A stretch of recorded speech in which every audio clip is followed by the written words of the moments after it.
مولاي صل وسلم دائما أبدا على حبيبك.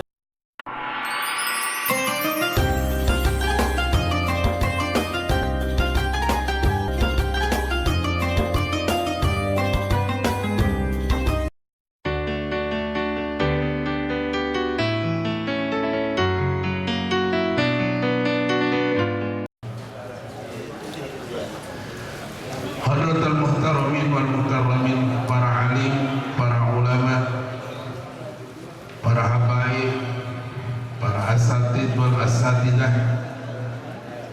bil khusus yang sama-sama kita muliakan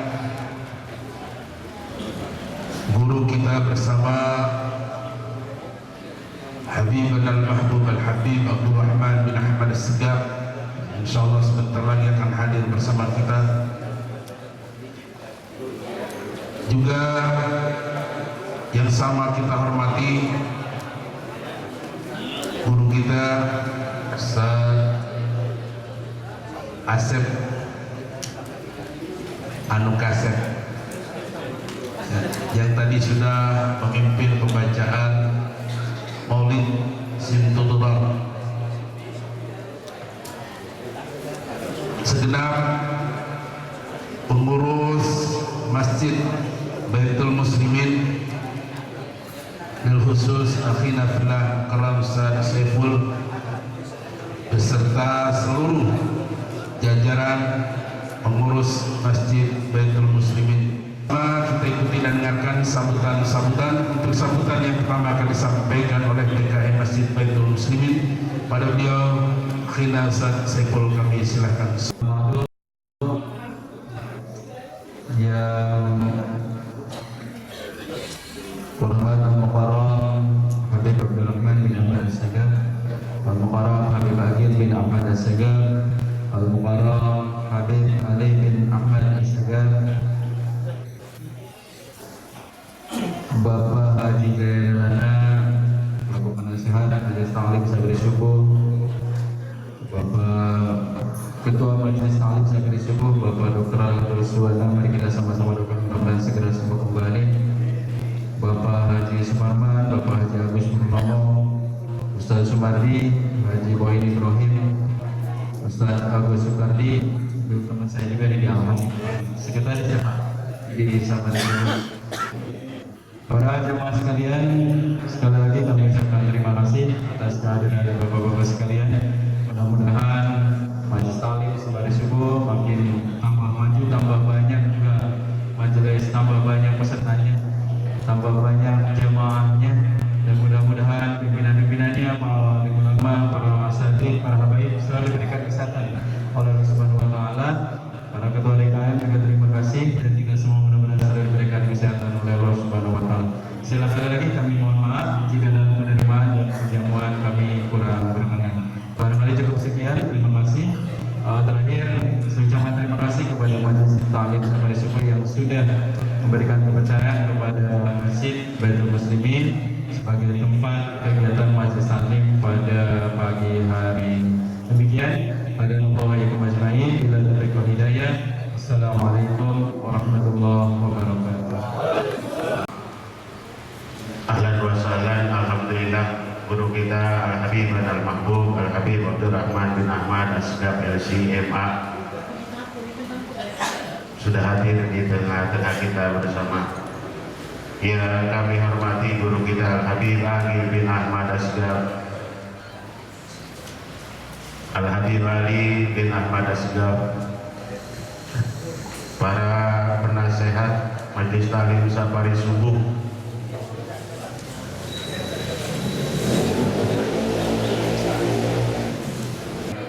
terima kasih kepada jajaran DKM yang telah memfasilitasi, memberikan tempat untuk Majelis Ta'lim Sembari Subuh. Segenap kepada para DKM dan jajarannya, mudah-mudahan Allah balas dengan balasan yang berlipat ganda tentunya, karena menyiapkan tempat untuk taklim itu termasuk bagian daripada ibadah. Bapak Ibu hadirin hadirat yang dirahmati Allah Subhanahu wa taala, perkenankan saya menyampaikan laporan keuangan dari Majelis Ta'lim Sembari Subuh. Ya. Laporan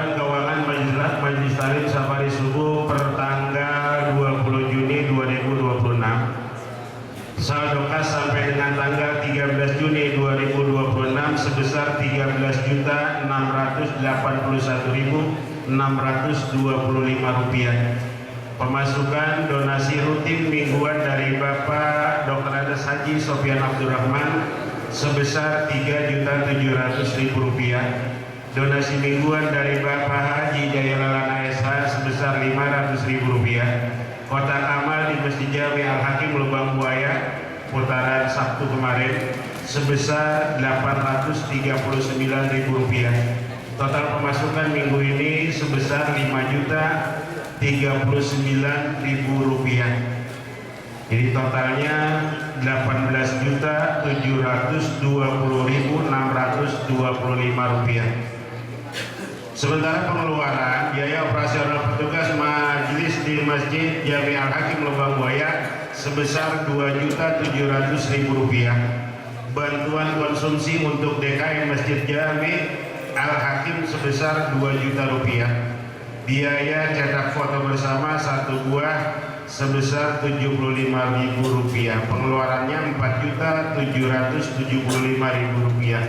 Jadi saldo akhir kas Majelis Taklim Safari Subuh sampai dengan minggu ini Rp13.445.625. Mudah-mudahan apa yang Bapak Ibu keluarkan, utamanya daripada beliau Bapak Haji Sofyan Abdurrahman dan Bapak Haji Jailana sebagai donatur tetap, mudah-mudahan dibalas dengan pahala yang berlipat ganda oleh Allah Subhanahu wa Ta'ala. Selanjutnya kami sampaikan untuk jadwal kegiatan Majelis Taklim Safari Subuh bulan Juli, ya. Sabtu tanggal 4 Juli 2026 nanti kita bertempat di Masjid Jami Al-Akbar di Jalan Masjid Al-Akbar RT 6 RW 1 Kelurahan Munjul. Maksudnya gang madrasah? Gang masjid. Gang masjid ya. Bukan. Gang Masjid Al-Akbar. Jadi kalau kita dari sini Pak terus nanti ada Alfamidi sebelah kanan, sebelum Alfamidi, samping Alfamidi ada gang masuk ke dalam Pasar Munjul. Bisa Pasar Munjul. Dari situ juga bisa lurus ya. Terus yang kedua nanti Sabtu tanggal 11 Juli 2026 di Masjid Nur Hidayatullah di Jalan Raya Cipayung RT 4 RW 2 Kelurahan Cipayung. Ini juga sama, Masjid Nur Hidayatullah ini sepengetahuan saya dibangun oleh beliau Bapak Gereji Zainuddin juga. Persisnya kalau kita apotik Cipayung, dulu ada apotik Cipayung, maju sedikit nanti ada di sebelah kanan jalan, di pinggir jalan ya. Cuman sekarang sudah pengurusannya sudah diserahkan kepada pihak yang lain. Terus Sabtu tanggal 18 Juli 2026 nanti kita bertempat di Masjid Jami Babu Taubah di Setu, ya, perempatan Setu, maju sedikit, insya Allah paham ya. Sabtu terakhir tanggal 25 Juli 2026 kita bertempat di Masjid Jami Al Hidayah, ya, di Jalan Bambulung RT 9 RW 1. Beliau ketua DKM-nya, ketua DMI Kecamatan Cipayung. Beliau Bapak Ustadz Didi Monidi, ya, di Urindo, ya. Mudah-mudahan kita semua diberikan sehat badan oleh Allah Subhanahu wa Ta'ala untuk bisa hadir di setiap Sabtu pagi di Majelis Taklim Safari Subuh ini. Bapak Ibu hadirin hadirat yang dirahmati Allah Subhanahu wa Ta'ala, itu saja barangkali yang saya sampaikan.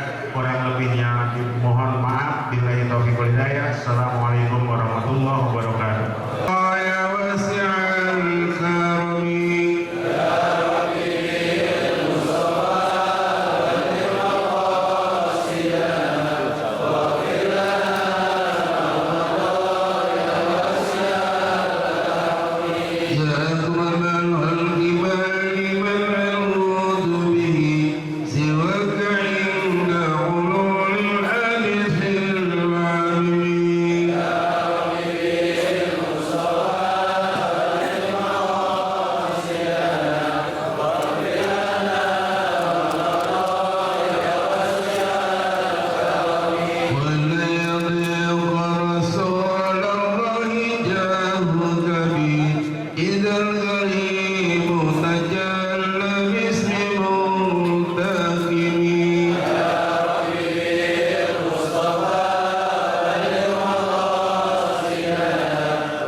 disampaikan oleh guru kita pada Habib dan Mahbub Habib Abdul Rahman bin Ahmad Sejad. Kami silakan. Sallu ala Muhammad.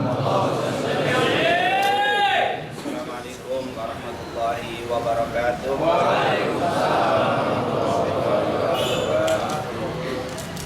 Alhamdulillah wassalatu wassalamu ala rasulillah wa ala alihi wa man wala. Rabbi shrah li sadri wa yassir li amri wa hlul 'uqdatam min lisani yafqahu qawli. Subhanaka la ilma lana illa ma 'allamtana innaka antal alimul hakim. Amma ba'd. Segala puja dan puji kehadirat Allah, salawat dan salam selalu kita sampaikan kepada junjungan kita Nabi Muhammad sallallahu alaihi wasallam, para keluarga, sahabat tabi'in, serta seluruh umat yang selalu beristiqomah mengikuti sunnah-sunnahnya hingga yaumul qiyamah. Alhamdulillah, pada pagi hari ini kembali kita dapat bersilaturahim untuk bersama-sama memakmurkan rumah-rumah Allah dan juga mempelajari syariat Rasul sallallahu alaihi wasallam. Semoga apa yang kita lakukan ini mendapatkan keridhaan dan keberkahan dari Allah Subhanahu wa taala. Amin ya rabbal alamin. Seperti yang rutin kita lakukan di setiap pekan, di hari Sabtu ini kita mempelajari hadis-hadis Rasul sallallahu alaihi wasallam yang terdapat dalam kitab Riyadhus Shalihin yang ditulis oleh Al-Imam An-Nawawi rahimahumullah yang meninggal pada tahun 676 Hijriah ini, yang alhamdulillah kita sudah membahas tentang bab hadis Ibnu Mas'ud diriwayatkan oleh Imam Al-Bukhari Muslim, inna ahadakum yujma' khalquhu fi batni ummihi 40 yawman nutfah. Dan saat itu sudah kita bahas di 3 pertemuan sebelumnya bagaimana proses penciptaan manusia. Lalu pekan lalu kita membahas tentang tahun baru Hijriah, karena memang bertepatan dengan tahun Hijriah, maka kita alihkan pembahasan hadis kita di masalah tahun baru Hijriah. Dan saat ini sudah kita tetapkan untuk melanjutkan pembahasan tentang Hijriah, tapi berkaitan dengan amal yang dianjurkan untuk dilakukan di bulan Muharram, yang alhamdulillah sebelumnya juga sudah kita bahas dalil-dalil tentang doa awal dan akhir tahun, yaitu dalil-dalil doa yang biasa dibaca di awal dan di akhir tahun juga sudah kita bahas. Berarti tinggal amalan-amalan di bulan Muharram. Tentunya ketika kita bicara tentang Muharram, yang pertama nama dari bulan Muharram disebutkan di dalam hadis riwayat Imam Muslim dari Abu Hurairah radhiyallahu anhu, Rasulullah SAW bersabda, afdhalus shalah afdhalus siyam ba'da Ramadan syahrullahil Muharram wa afdhalus shalah ba'da al-fariidhah salatul lail. Ini merupakan menjelaskan hadis ini yang pertama tentang nama bulan ini. Nama bulan ini sering kita kenal dengan bulan Muharram, tapi suka juga disebut Syahrullah. Ini hadis yang sahih riwayat Imam Muslim.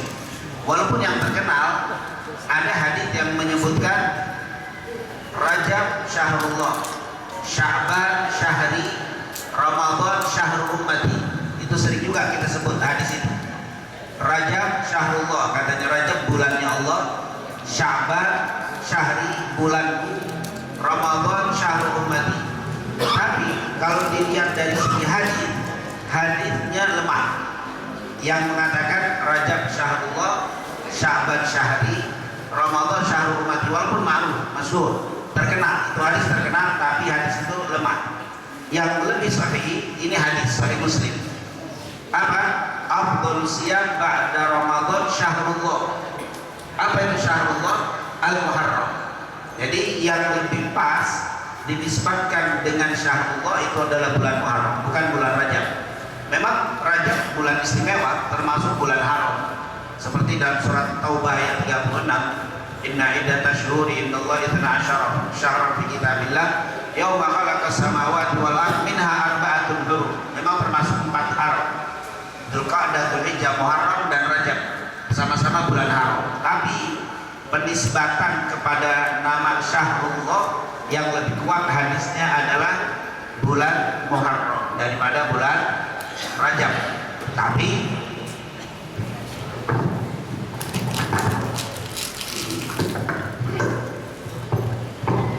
Tapi yang paling pas, yang lebih tepat adalah bulan Muharram. Ini dari segi penamaan. Yang kedua, tentunya ketika dinamakan Syahrullah berarti bulan ini sangat-sangat istimewa. Karena segala sesuatu yang dinisbatkan kepada lafzul jalalah, kepada lafaz Allah, itu pasti punya keistimewaan lebih dibanding penisbatan kepada selain Allah. Tempat kita saat ini berada disebut Baitullah. Ini adalah rumahnya Allah. Maka di sini berbeda dengan rumah kita.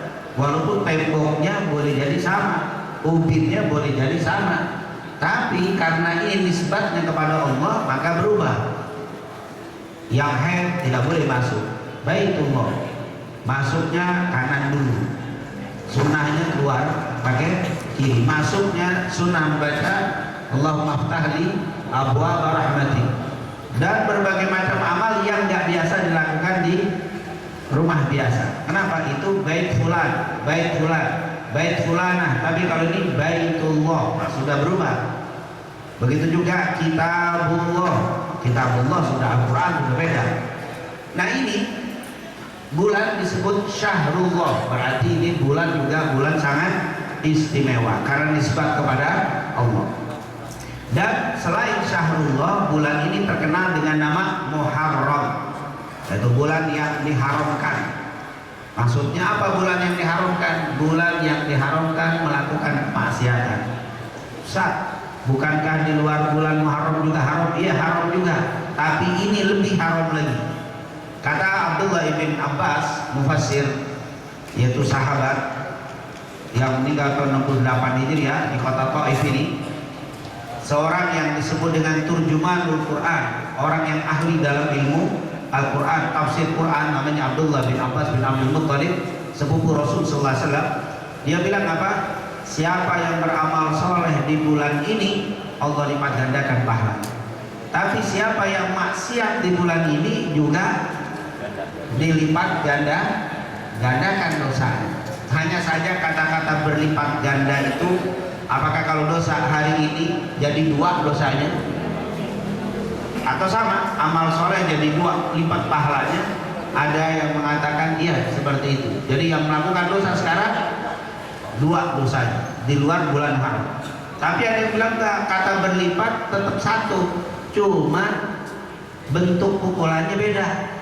Kalau maksiat hari biasa digituin doang, tapi kalau sekarang tonjokannya beda. Tetap 1, tapi kadar keras pukulannya berbeda. Intinya itulah disebut Muharram. Dan sudah kita bahas tentang bulan-bulan haram dilarang perang, dilarang melakukan kezaliman.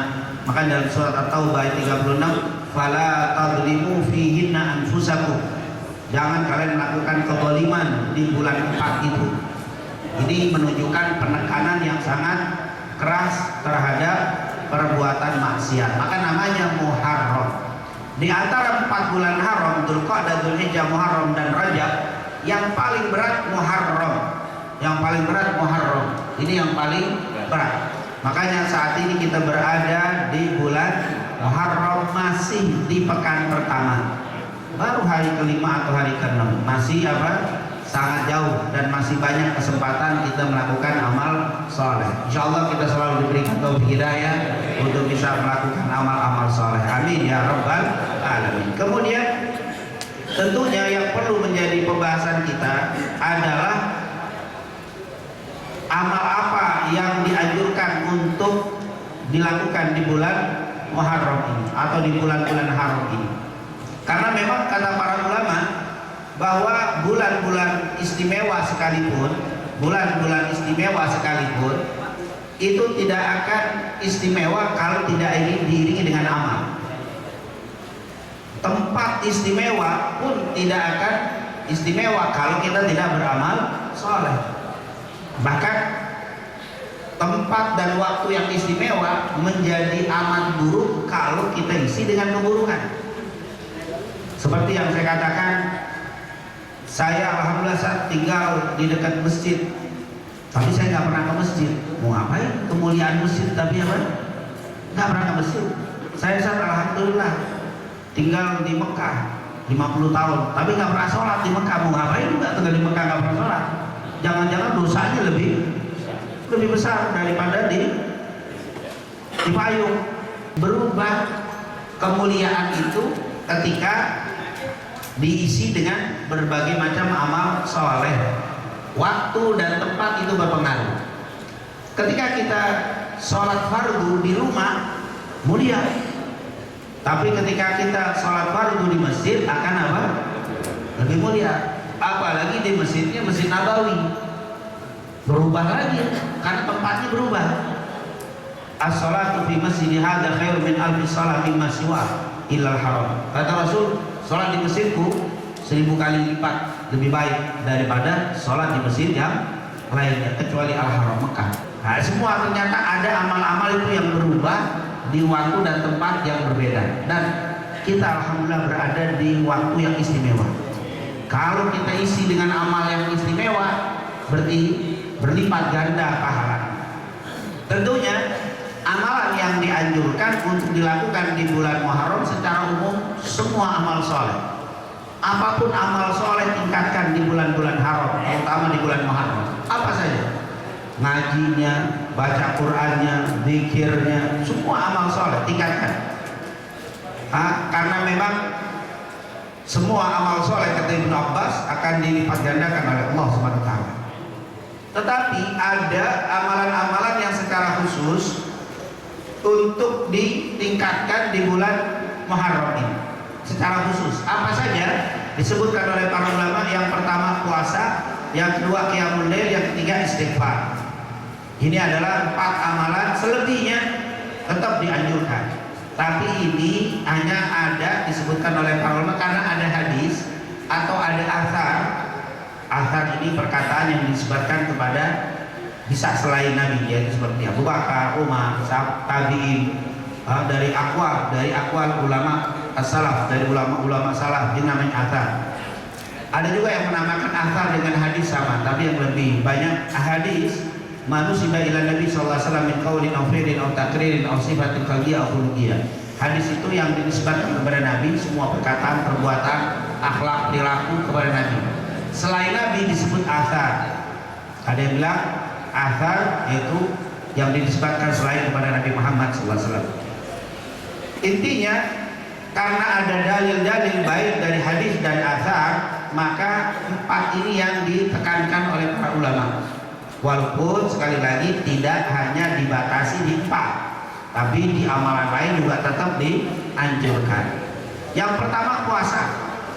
Tentunya puasa secara umum yang paling afdol puasa setelah puasa Ramadan adalah puasa di bulan Muharram. Tadi hadisnya riwayat Imam Muslim. Afdhalus siyam ba'da Ramadan syahrullahil Muharram. Sebaik-baik puasa setelah puasa fardu Ramadan adalah puasa di bulan Muharram. Bahkan di dalam hadis Ali bin Abi Thalib, walaupun di dalam syaratnya fi dhaf, Rasulullah pernah mengalmat, bukan hanya dhaf, tapi ada juga yang menghasankan hadis ini dengan hasan di ghairi. Rasulullah pernah mengatakan in kunta shaiman ba'da Ramadan fasumil Muharram. Itu kata Rasulullah SAW. Kalau kamu mau puasa setelah puasa wajib Ramadan, maka banyaklah puasa di bulan Muharram. Berarti ini menunjukkan puasa Muharram dianjurkan tanpa dibatasi. Mau tanggal 1 Muharram boleh, 2 Muharram boleh, mau semuanya bagaimana terjadi khilaf. Kalau puasa sebulan penuh menurut sebagian ulama kurang bagus. Berdasarkan hadis Aisyah, ma ra'aitu an-nabiyya sallallahu alaihi wasallam istakmala siyamin qat illa fi syahri Ramadan. Kata Aisyah, saya nggak pernah melihat Rasulullah puasa 1 bulan penuh kecuali Ramadan. Berarti kalau mau puasa menurut pendapat Aisyah radhiyallahu anha, batalin 1 atau batalin 2. Itu yang kelas-kelas mau sebulan penuh. Ini model-model muka semangat sebulan penuh ini. Tapi hari ini karena sudah dibuatin kue, kita batalin ya. Nah, jadi tapi ada yang model semangat, yaitu sebulan penuh. Ada yang mengatakan boleh, ada yang mengatakan tidak. Yang afdolnya batalkan sehari atau 2 hari, jangan sebulan penuh. Berdasarkan Bukhari Muslim dari Aisyah, aku tidak pernah melihat Rasulullah sebulan penuh puasa kecuali Ramadan. Berarti di situ jangan selain Ramadan batalkan. Nanti kalau mau lihat hadis itu bisa dibaca di bab Fadlu Syahrul Sya'ban. Nah, Fadlu Syahri Sya'ban. Kalau mau lihat keutamaan bulan Sya'ban, di situ ada hadis Aisyah. Kemudian secara umum boleh. Nah, sekarang ini model di luar jamaah safari subuh yang males puasa.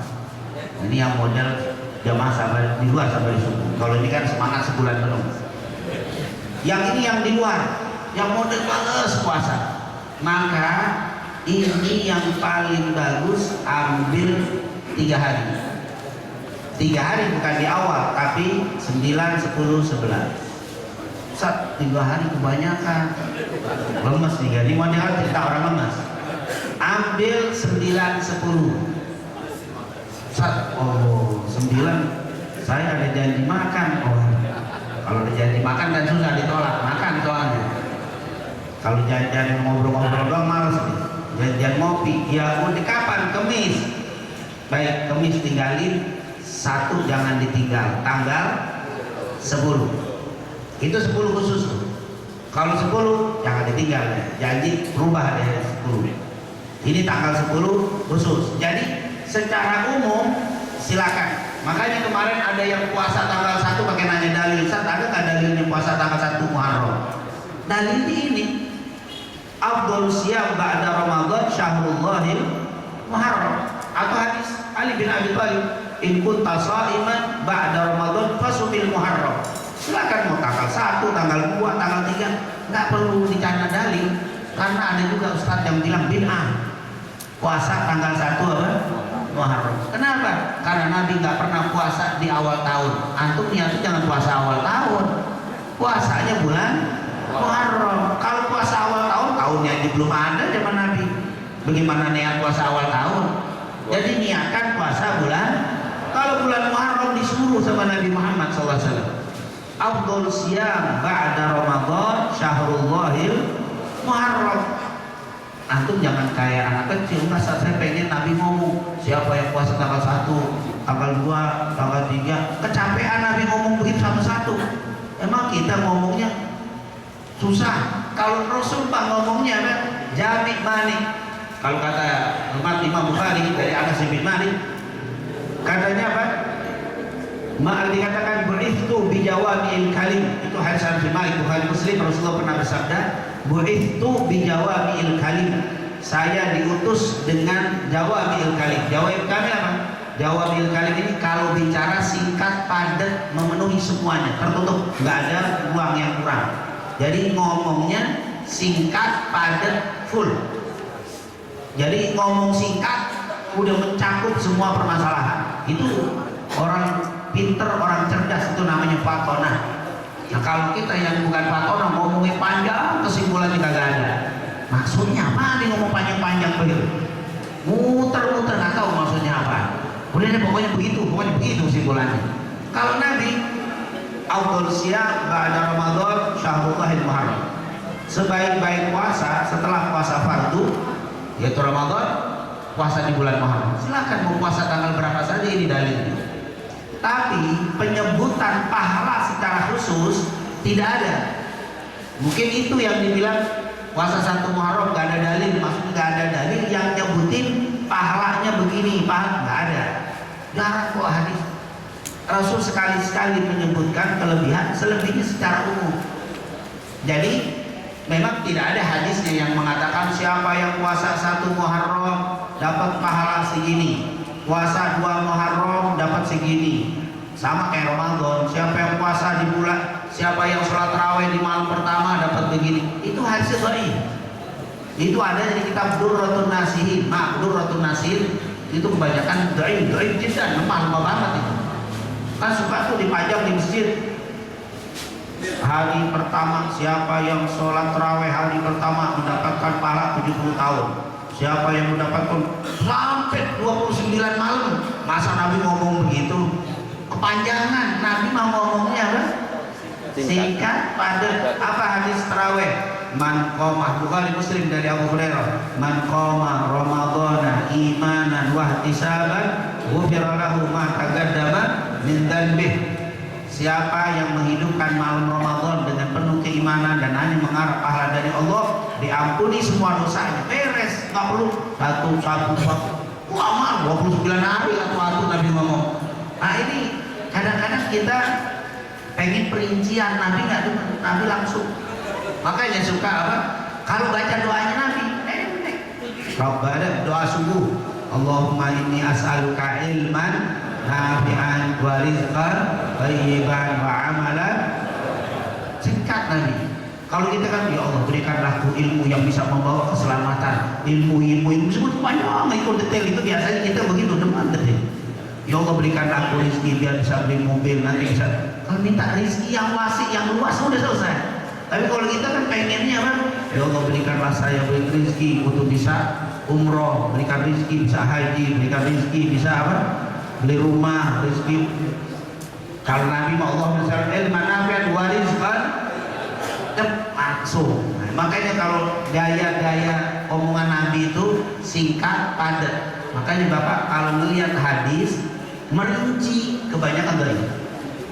Tapi kalau hadisnya umum, termasuk ke dalam pemahaman secara umum, itu kebanyakan saya. Makanya perincian itu jarang yang apa? Saya. Tapi kadang-kadang ada, satu dua ada, tapi kebanyakan tidak.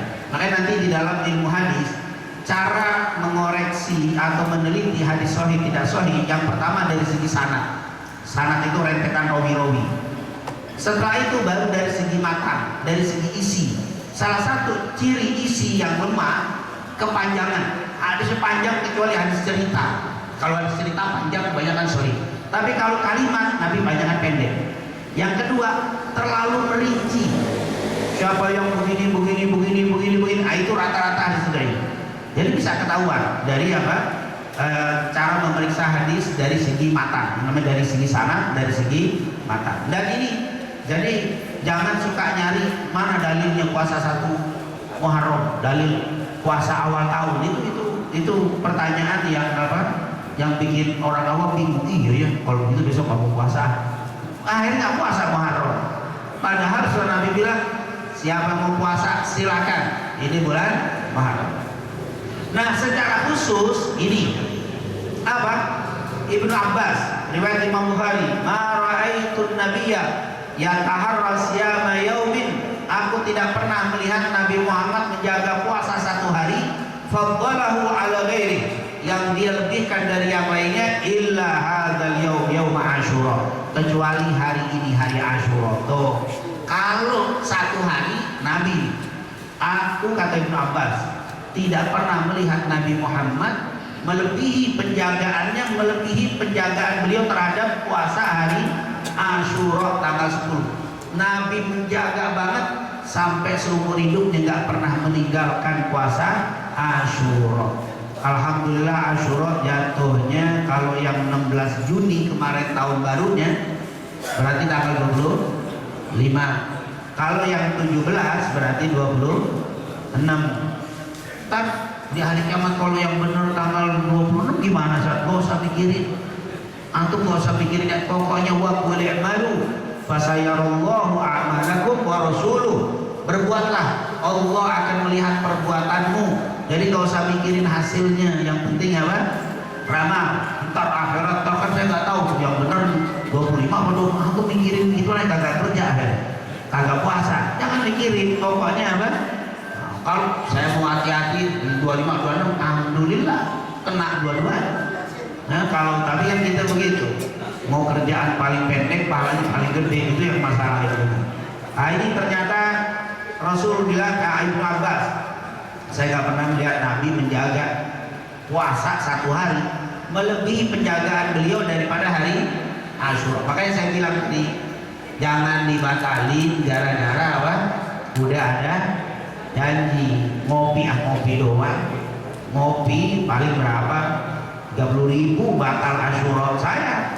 Bahkan kata ulama, bahkan kalau bapak ibu sudah ada jadwal safar ke Bandung misalkan, tetap usahain puasa. Loh kenapa sih? Wajib aja kita boleh dia batalin. Kata ulama kalau wajib Anda bisa qadha, tapi kalau ini nggak bisa diqadha. Pulang dari Bandung qadhaan puasa Asyura nggak bisa, lewat sudah, maka nggak bisa diqadha. Saya Kalau memang bisa ditunda, tunda. Kalau nggak bisa, jalan, tapi tetap puasa. Ini kan kalau jamaah ini mau buka-buka puasa Daud, ini aman ini. Safar nggak safar, insya Allah nggak lemes, insya Allah. Dan nggak ada orang sakit gara-gara puasa, Pak. Nggak ada orang sakit gara-gara apa? Justru gara-gara puasa jadi hadisnya lemah yang mengatakan sumu tasihu, tapi maknanya sahih. Saya pengen jamaah ini jangan alergi dengan kata-kata dhaif. Itu kan orang sekarang udah pada ahli hadis, dikit-dikit dhaif langsung ditinggali. Rasul bilang sumu tasihu, sholat puasalah kalian akan sehat. Dari segi sanad hadis ini lemah, tapi dari segi makna hadis ini apa? Sahih. Nah, nanti kalau kita dengar hadis ini lemah, berarti kalau hadis ini lemah berarti sanad dan matanya lemah. Tapi kalau sanad hadis ini lemah, tapi sanadnya maknanya apa? Ini hadis bukan hadis lemah, tapi sanadnya lemah. Sanadnya lemah, tapi matanya apa? Sahih. Nggak ada orang yang sakit gara-gara puasa. Sama ada tetangga saya sakit puasa mati, dia salah sendiri. Sakit dia puasa, kan disuruh minum obat kata dokter. Dia puasa, kan Allah udah bilang, "Faman kana minkum maridan aw ala safarin fa'iddatun min ayyamin ukhra." Kalau sakit jangan, tapi kalau sehat puasa. Jadi sekali lagi tidak ada orang sakit sama puasa gara-gara, tidak ada orang sakit gara-gara puasa. Tidak ada orang sakit gara-gara apa? Puasa. Tapi ada orang sakit tambah sakit gara-gara puasa. Karena memang dia melanggar aturan Allah. Wala tulqu bi aydikum ilal tahlukah. Puasa Asyura berarti puasa yang sangat dijaga sama Nabi Muhammad. Bahkan secara singkat, puasa Asyura ini sudah dilakukan oleh Rasul sejak Nabi sebelum jadi Nabi. Sebelum jadi Nabi, Rasul sudah puasa Asyura. Ini kisah diceritakan oleh Aisyah. Ini Aisyah cerita masa Nabi di zaman sebelum jadi Nabi. Padahal waktu Rasul nikah sama Aisyah baru umur berapa? Umur berapa Aisyah? 9. Ada yang bilang 11, itu satu rumahnya. Waktu nikahnya dijabah, waktu ngelamar 9 tahun. Kan masih kecil. Kok Aisyah pernah bilang begini? Karena Asyura yauman tasumuhu Quraisyun fil jahiliyah wa kana Nabi SAW yasumuhu. Asyura itu hari orang-orang di mana jahiliyah dulu pada puasa. Nabi juga pada ikut puasa di hari itu. Jadi Nabi sebelum jadi Nabi sudah puasa Asyura. Tapi yang aneh ceritanya dari Aisyah. Mungkin kalau Khadijah radhiyallahu anha cerita ngerti karena dia mengalami, lebih tua dari Rasul. Masa Nabi sebelum jadi Nabi dia ngalamin. Tapi Aisyah satu rumah dengan Nabi setelah perang Badar. Berarti di Mekah belum pernah satu rumah. Terus ini bagaimana? Ini namanya mursal sahabi. Nah, dalam ilmu hadis namanya mursal sahabi. Mursal sahabi mutlak diterima. Artinya Aisyah dengar dari sahabat lain cerita tentang Nabi. Aisyah motong, sahabat itu gak disebutin.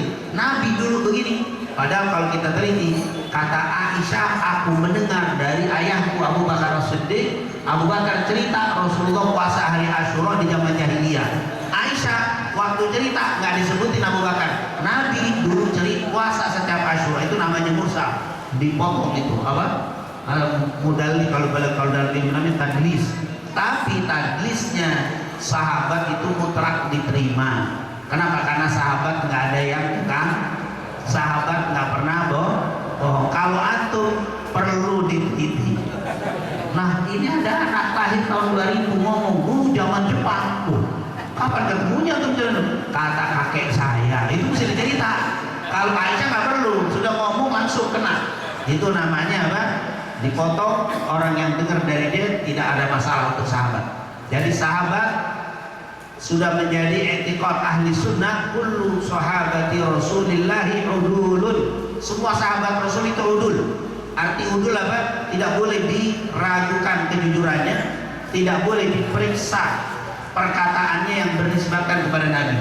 Di sahabat jujur apa enggak? Di sahabat kok nggak boleh. Semua rawi boleh diperiksa, tapi sahabat kullu sahabati Rasulillahi udul. Semua sahabat Nabi itu udul. Nah, kalau antum kalau ngomong anak periksa boleh, karena antum bukan sahabat. Ustaz ragu sama anak pakai meriksa-meriksa. Diam. Namanya perkataan orang harus apa? Anda juga periksa perkataan saya. Karena apa? Nggak menjamin sahih nggak sahih yang saya ucapkan, coba diperiksa. Kalau nggak benar kasih tahu, dan itu hal yang apa? Wajar. Jangan Ustaz tersinggung, waduh, omongan saya pakai dirujuk lagi di kitab, benar apa enggak tuh? Ini murid kurang ajar, nggak percaya sama saya. Nggak bisa begitu. Yang nggak boleh diperiksa hanya siapa? Sahabat Rasulullah. Sahabat nggak bisa. Yang lainnya boleh. Ada kali itu Imam Malik bin Anas al-Asbahi 1997 Hijriah, pendiri mazhab Malikiyah bilang apa? Kullu qaulin yukhad wa yutrak illa sahibu hadzal qabr. Semua perkataan boleh diambil, boleh ditinggalkan, kecuali perkataan Rasulullah SAW dan juga yang menceritakan tentang Rasul dari para sahabat Rasul. Nggak boleh diperiksa. Ya, bukannya maksum, bukan, tapi terbukti secara fakta dan realita tidak ada sahabat yang bohong mengatasnamakan Nabi Muhammad SAW. Karena sahabat ngerti apa kata Rasulullah. Man kadzaba alayya muta'ammidan falyatabawwa maq'adahu minan nar. Siapa yang berdusta mengatasnamakan aku, siap-siap tempat duduknya di nerakanya Allah. Jadi sahabat gak ada yang berani berdusta mengatasnamakan Rasulullah SAW. Inilah kata Aisyah. Jadi kata Aisyah, Nabi dulu puasa di hari apa? Asyura, di masa sebelum jadi Nabi. Karena ngelihat orang-orang Quraisy pada puasa, Nabi ikut puasa. Kenapa kok orang Quraisy puasa? Karena orang-orang jahiliyah juga tahu, mendengar berita apa? Bahwa hari Asyura itu hari, kalau bahasa kita sakti itu, hari yang sakral, hari yang keramat. Nah, harinya keramat tuh hari Asyura. Karena dia dengar cerita tentang Asyura, makanya dia mengkeramatkan hari Asyura. Mereka menganggap menajamkan menajamkan ilmu-ilmu klinik gitu ya, kesihiran, mantra-mantra. Mereka percaya itu hari apa? Asyura. Makanya ada sebagian orang Islam masih ngambil tuh hari Asyura, suka disebut syura, mandiin keris, mandi benda-benda pusaka. Itu zaman dulu ada, zaman jahiliyah dulu ada. Tapi jangan antum ikutin itu zaman jahiliyah itu. Jadi kita nggak boleh, kita tinggalkan hal-hal seperti itu. Kita ambil perkataan Umar bin Khattab ketika mencium Hajarul Aswad. Waktu dia berhadapan dengan Hajarul Aswad, dia katakan, Inni la'alamu innaka hajarun la tadur wa la tanfa walau lama ra'aitu Rasulullah yugabbiluka ma qabbaltu. Batu, walaupun kau Hajarul Aswad dari surga, saya tahu kau hanyalah sebuah batu yang tidak bisa mendatangkan kebaikan dan mudarat. Seandainya aku tidak melihat Rasul menciummu, ma qabbaltuka, aku tidak akan menciummu. Dari aku cium ini karena Nabi mencium. Kamu batu dari Hajarul Aswad nggak bisa mendatangkan manfaat dan mudarat. Batu Hajarul Aswad, apalagi batu rawa bening. Hajarul Aswad nggak ada manfaat. Tapi batu itu Hajar Aswad, Nabi bilang, siapa yang mencium Hajar Aswad, Allah ampuni dosanya. Berarti yang nyedot dosa, yang ampuni dosa bukan batunya, tapi apa? Itu. Bayangin aja deh, itu kaidah yang harus kita pegang. Apalagi keris empu gandring, keris apalagi empu apa, nggak ada. Ini batu dari surga, nggak bisa apa? Manfaat dan ini yang harus kita pikirkan. Jadi jangan ngikut-ngikut, masa ini benda pusaka yang Asyura harus apa? Enggak. Tapi boleh nggak nyuci hari Asyura mobil? Boleh, betul. Enggak, saya nggak pusaka itu. Yang dikeramatkan yang nggak boleh. Jangan, maaf ini kadang-kadang, wah dia punya meja setiap Asyura dicuci. Kenapa? Ya mungkin Asyura dia nganggap hari libur, hari pas lagi kosong. Jangan langsung melihat orang nyuci langsung musyrik, jangan dulu. Kenapa bapak nyuci? Kemarin nggak sempat setanggal 9 Asyura kan puasa, kosong daripada puasa iseng-iseng nyuci kan seger di siang-siang. Berarti kan nggak musyrik. Jadi musyrik nggak musyrik bukan dilihat dari perbuatan, tapi dari apa? Etikot, keyakinan.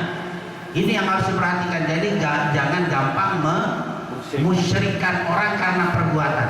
Jadi perbuatan itu bisa dihukumi salah dari segi fikih, tapi dari segi akidah nggak bisa membuat musyrik. Nggak musyrik kecuali akidah, iman, tauhid, keyakinan ya. Karena banyak sekali kita lihat ada orang berdiri di depan kuburan musyrik, dulu ngapain dia di depan kuburan, ternyata ngedoain Allahumma firlahu warhamhu. Iya, apa berarti ada yang ngomong begitu ternyata minta, engkau saya lagi susah, nah itu baru kena.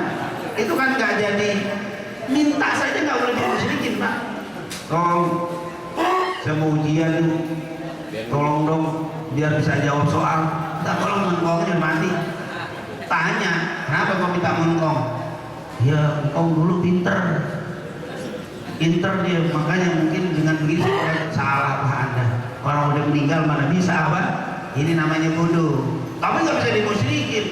Kau minta mengkong? Ya minta saya seperti di masa hidup. Saya yakin yang ngasih saya Allah, cuman saya lewat dia aja. Nah ini berarti salah ini lah. Dia yakin kok. Nah yang satu lagi, karena dia yang mengangkat kesulitan saya. Nah itu jadi, itu bisa musyrik gitu. Karena dia meyakini apa? Selain Allah bisa mengangkat dan memberikan kemudahan. Tidak ada yang bisa memberikan kebaikan dan mudarat kecuali Allah Subhanahu. Nabi puasa, jahiliyah puasa, tapi tentunya puasanya niatnya beda-beda. Kalau Nabi lurus, ini jahiliyah niatnya macam-macam.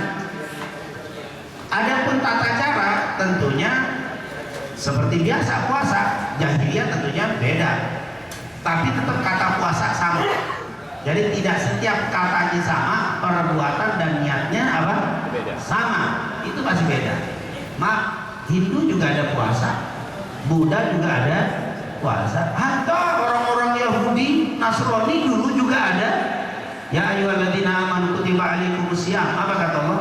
Kama kutiba alal ladzina, sebagaimana yang telah diwajibkan kepada orang terdahulu. Berarti mereka ada puasa, tapi tata caranya apa? Berbeda. Intinya Nabi puasa sebelum dapat wahyu. Akhirnya periode Mekah 53 tahun umur Rasulullah, pindah ke Madinah. Di Madinah 10 tahun, akhirnya meninggal 63 tahun. Selama 53 itu Rasulullah puasa periode Mekah. Masuk Madinah Rasulullah puasa, tapi periode Madinah puasanya beda. Awalnya Rasulullah puasa untuk diri sendiri, tapi berubah di periode Madinah Rasul menyuruh sahabat untuk puasa. Gara-gara dia menemui orang Yahudi. Qadiman Nabi sallallahu alaihi wasallam al-Madinah wa wajada al-yahuda siyama yawma Asyura faqala ma hadzal yawm alladhi tasumunahu qala qalu hadza yawmun 'azimun anjallahu fi Musa wa qaumah wa aghraqa fir'auna wa qaumah wa sawmahu Musa syukra faqala nabi fasaba wa sawmahu Nabi sallallahu alaihi wasallam wa amara bisyami. Intinya cerita hadis ini, Nabi ketemu orang Yahudi pada puasa. Kenapa kalian pada puasa hari Asyura? Orang Yahudi bilang ini hari istimewa karena dulu Allah menyelamatkan Nabi Musa dan kaumnya dan menenggelamkan Fir'aun dan kaumnya. Musa alaihissalam bersyukur setiap hari Asyura dia berpuasa sebagai tanda syukur diselamatkan dirinya dari kejaran Fir'aun. Jadi setiap Asyura dia puasa. Maka kami orang-orang Yahudi puasa juga. Nabi bilang, nahnu ahaqqu wa aula bi Musa minkum. Oh, kalau begitu kami lebih berhak, lebih pantas mensyukuri keselamatan Nabi Musa daripada kalian. Akhirnya Nabi tambah mantap puasanya, wa amara bisyami. Lalu Nabi nyuruh sahabat-sahabatnya pada puasa. Jadi periode Mekah Nabi puasa untuk diri sendiri. Tapi periode Madinah Nabi menyuruh orang untuk puasa juga. Amara bisyami. Al-amru yadullu 'alal wujub. Kata para ulama, perintah itu menunjukkan kewajiban. Akhirnya para sahabat menganggap ini sebuah kewajiban. Akhirnya pada puasa semua di hari Asyura. Jadi 1 Hijriah sahabat puasa dan itu seperti wajib. Nabi juga puasa, sebelumnya puasa, sekarang juga tetap hari tahun kedua puasa seperti wajib. Nah ini kewajiban puasa Muharram. Ada ulama yang mengatakan Muharram itu wajib hukumnya sebelum turun Al-Baqarah 183. Ya ayyuhalladzina amanu kutiba alaikumusiyam kama kutiba alal ladzina min qablikum la'allakum tattaqun. Setelah turun kewajiban puasa Ramadan, Nabi berkata, inna Asyura yaumun min ayyamillah faman syaa shoma wa man syaa tarakah. Siapa yang mau puasa silakan, yang nggak puasa silakan. Setelah turun kewajiban Ramadan. Makanya Nabi bilang afdhalus siyam ba'da Ramadan syahrullahil muharram wa afdhalus shalah ba'dal fardhah as-shalatu fi jawfil lail. Bukhari Muslim dari Abu Hurairah. Ini menunjukkan setelah kewajiban Ramadan turun, Nabi bilang siapa yang mau puasa silakan, yang nggak mau puasa silakan. Nah ini apa? Tapi Nabi tetap puasa. Nabi tetap puasa. Karena Nabi tetap puasa, sahabat tetap puasa. Karena memang sahabat itu kan kalau ibadah itu dasarnya cinta. Kalau dasarnya cinta udah kagak pakai nanya pahala, udah nggak pakai nanya hukum. Kalau kita kan nanya, Pak puasa Asyura emang wajib sah? Enggak sih, sunnah. Oh sunnah, ya udah. Kalau emang mau enggak namanya sunnah, nggak wajib. Tapi kalau sahabat, kata Rasul, Asyura yaumun min ayyamillah. Asyura adalah hari-hari seperti hari-hari yang lain miliknya Allah. Faman syaa shoma, siapa yang mau silakan puasa. Wa man syaa taraka, siapa yang enggak mau puasa. Sahabat nanya, "Anda puasa enggak?" Ya Rasul, "Puasa." Kalau begitu kami tetap puasa. Nah, itu ibadahnya para sahabat tuh berdasarkan cinta. Wow, kalau cinta memang udah beda. Lau kana hubbuka shadiqan la ata'tahu innal muhibba liman yuhibbu muti'u. Kata Imam Syafi'i yang meninggal 204 Hijriah bilang apa? Seandainya kamu cintanya sejati, pasti kamu akan mengikuti siapa yang kau cintai. Karena pada hakikatnya orang yang cinta selalu berusaha mengikuti siapa yang dicintai. Nabi yang dicintai puasa, mereka semuanya puasa. Nah, insya Allah semua ini muka-muka cinta sama Nabi. Enggak melihat hukum sunnah wajib lagi kalau cinta. Hah?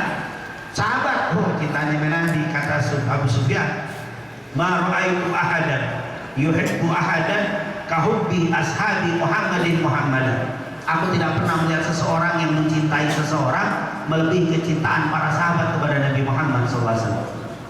Nabi Muhammad kalau habis minum, itu kalau datang ke rumah sahabat, Nabi kalau datang ke rumah sahabat minum, tuh gelasnya minumnya diperhatiin, bekas bibirnya itu ditandai, minumnya di sini. Setiap minum itu Sayyidul Bed ditempelin bekas mulutnya Rasul ke mulutnya dia, dan nggak dicuci. Sayang bekas Nabi. Kalau kita selesai. Jangankan ini, pernah cerita bagaimana Rasul waktu mau menaklukkan kota Mekah. Itu Rasul sallallahu alaihi wasallam berwudu, umurnya dibuang bekas madmadoi. Ditata. Tuh kalau sekarang mau dibilang wulu, berlebihan.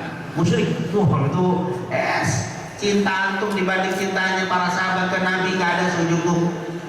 Kata para ulama, ma ra'aitu ahadan yuhibbu ahadan kahubbi ashabi Muhammadin Muhammadan. Aku gak pernah melihat seseorang mencintai seseorang melebihi kecintaan sahabat kepada Rasulullah. Cinta antum baru segini aja masih dibilang berlebihan. Berlebihan sholawat mulu, berlebihan cintanya. Pakai dalil lagi, la tatruni kama atratin nasara Isa bin Maryam. Katanya itu hadis Bukhari Muslim dari Abdullah bin Umar. Rasulullah pernah mengatakan, la tatruni, jangan berlebihan kalian mencintai aku, kata Rasul. Sampai di situ berarti jangan selawat kebanyakan, itu berlebihan. Kata berlebihan definisi orang Ceger sama orang Cimayu beda-beda. Nah yang paling bagus kelebihan itu berdasarkan perkataan Nabi. Kata Nabi berlebihan itu apa?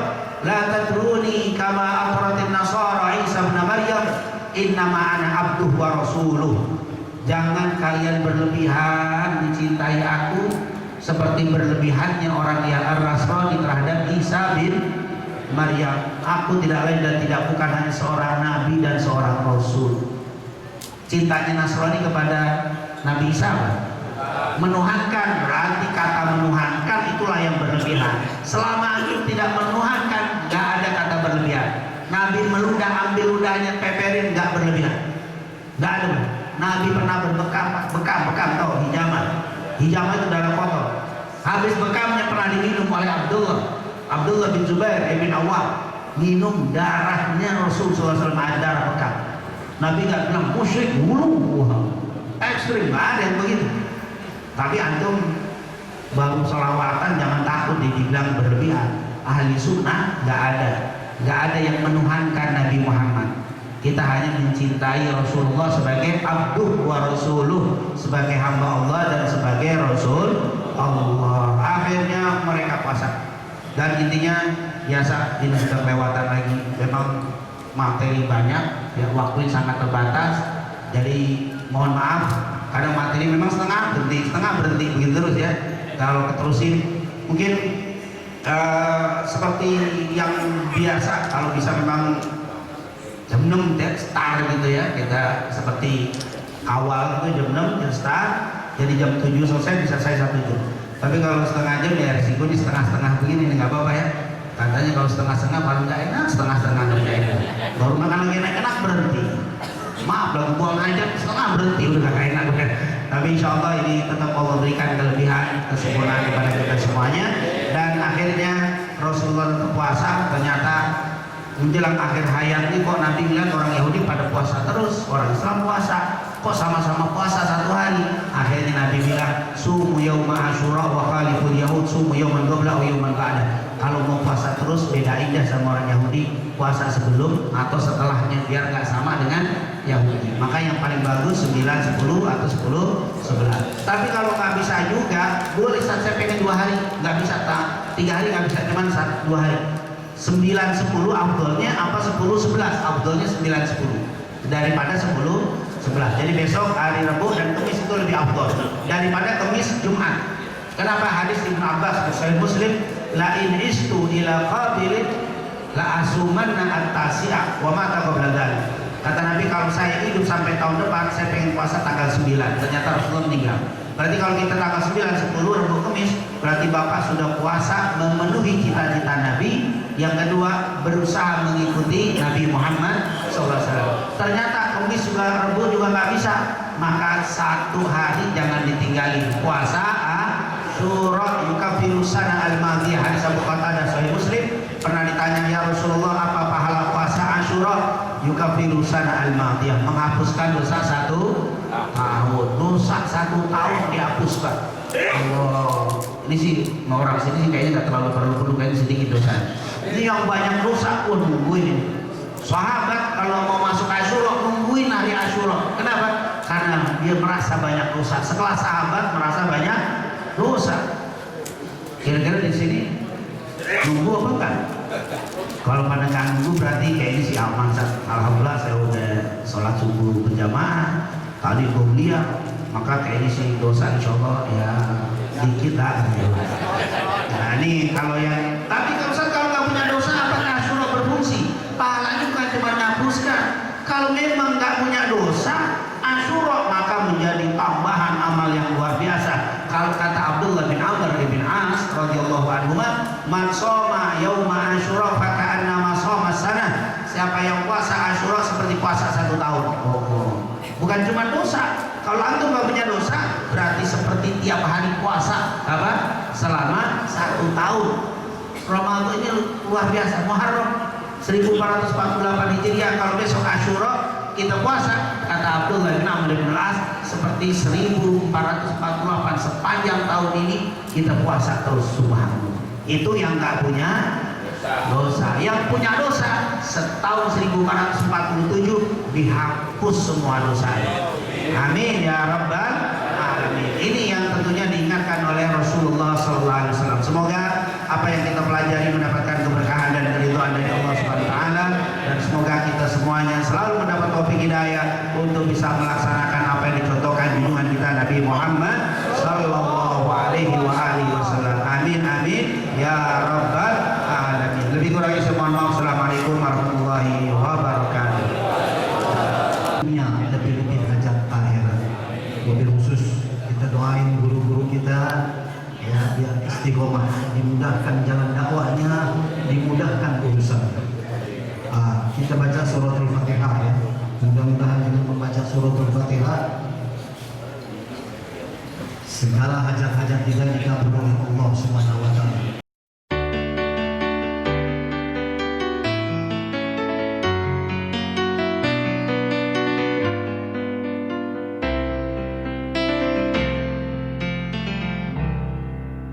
Ya Rasulullah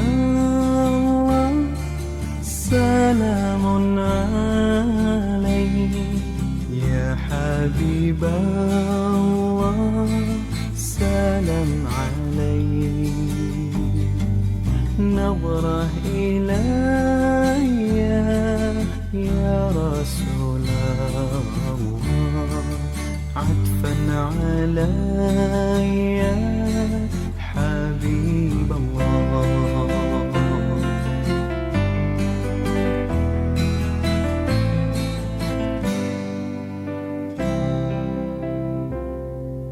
من نور طه صلاة لها ذكر الإله زيت إليها من قلبي أحمد نسقى ونرشد من قلبي أحمد ذاك المراد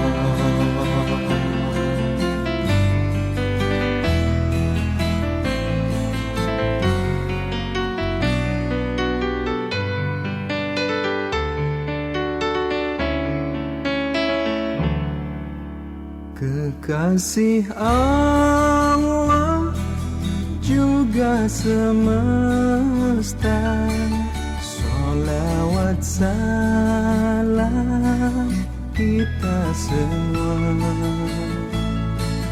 jalan hidupnya